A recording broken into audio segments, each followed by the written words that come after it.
Assalomu alaykum qadrli vatandoshlar. Bugun sizlar bilan neft gaz yo'nalishi haqida gaplashamiz. O'zlaringning xabarlaring bor, shu oldindan o'zim bizlardan kattalar ham, dadalarimiz yoki akalarimiz aytib keladi, neft gaz sohasi zo'r deb. Chunki bu hamma juda kerak yo'nalish va bu yo'nalishga juda kamchilik topshirganligi uchun hozirgacha ishchi kuchi yetmay kelyapti. Va Lubavda davlati Rossiyani o'zida ham yoki boshqa yo'nalishlarda hamda Rossiyada bu yo'nalishga ham qabul bor. Faqatgina zaochnisini olib tashlashgan ko'p joyda neft gazi, chunki ko'proq ochni forma bichimida o'qitishadi, chunki ko'proq narsalarni o'rganishingiz kerak. Lekin shu neft gazida bizda bor zaochnisi, xuddi sizga ochnidagidek diplom berishadi. Hammasi O'zbekistonga ham diplom o'tadi, barcha SNG davlatlariga ham diplom o'tadi.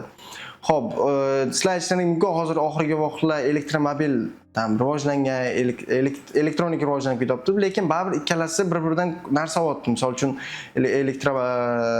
elektromobil yo'nalishlari ham neft gazini narsa oladi, kerakligisini imенно o'ziga neft gazidagilar ham o'zidan keraklisini olib turadi. O'shuning uchun polibon bu soha o'lmaydi.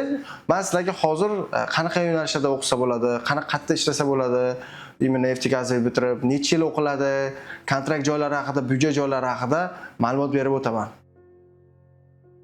Xo'p, neft gaz va kunduzgi forma bichimi bo'yicha ma'lumot beradigan bo'lsam, bu yerda kontrakt asosida o'qisangiz bo'ladi hamda grant asosida o'qisangiz bo'ladi. Kontraktlar o'rtacha boshqa shaharlarda, imенно Moskva, Peterdan tashqari 250 ming rubldan boshlanadi. Imенно Moskva, Peterga kattaroq shaharlarda o'qiyman desalaring 8 ming rublgacha borishi mumkin bu yillik kontrakt.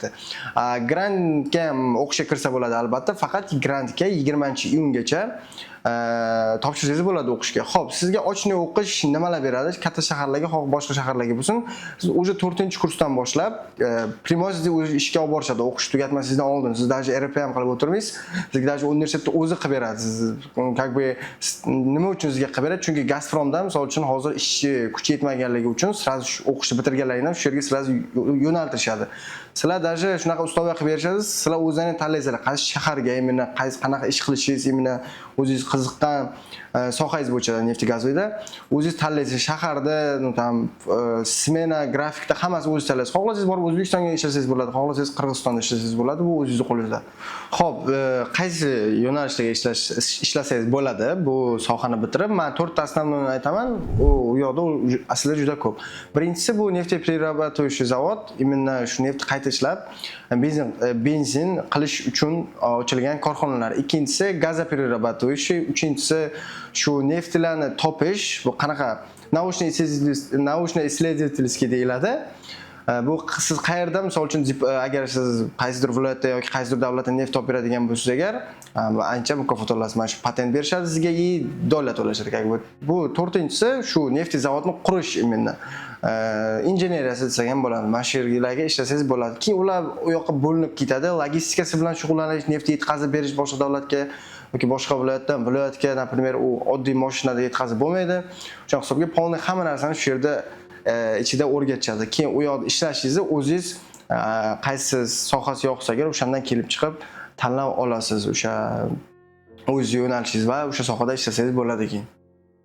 Xo'p, keyingisi zaochni haqida ma'lumot bermoqchimiz. Xo'p, zaochni o'zi hozir Rossiyada faqatgina bitta universitetda bor va bu universitetga biz sizlarni o'qishga kirgizib bera olamiz. Bu zaochni kimga ko'proq to'g'ri keladi?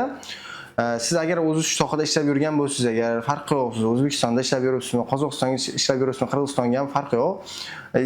Sizga повышение kvalifikatsiya kerak. Siz ko'tarilmoqchisiz o'z sohangiz bo'yicha va sizdan diplom talab qilishyapti yoki so'rashyapti. Agar shunaqa bo'lsa, agar siz shu universitetga kirsangiz bo'ladi. Birinchi kurs onlayn bo'ladi. Ikkinchi kursdan har 6 oyda 15 kun sessiya vaqt kelib ketishingiz kerak bo'ladi semestrlarni yopish uchun. Qolgan vaqtda shu borib o'zingiz ishingizni qilib yursangiz bo'ladi. Qaysi davlatda bo'lishidan qat'iy nazar. Shu faqat zadanlarni qilib borsangiz bo'ladi.